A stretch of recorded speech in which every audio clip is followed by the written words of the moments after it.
Okay, here we have the functions f of x equals x squared plus 5x minus 7 and g of x equals 4x plus 2, and we're doing composite functions, and our goal first of all is to find g of f of x.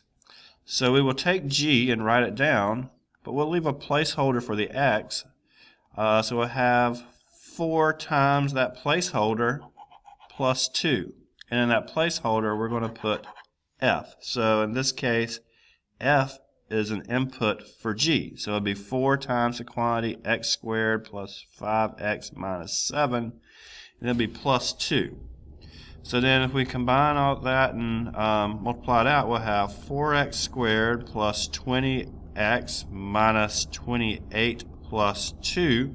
So it looks like it'll be 4x squared plus 20x minus 26. Okay?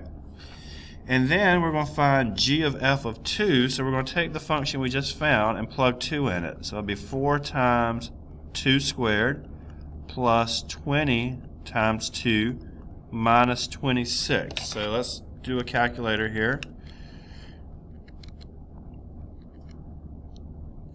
And let's see, I get minus 50. I don't think that's right, so let me try it again.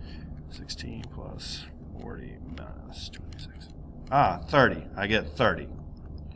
So when I plug 2 into the composite function, I get 30. Thank you.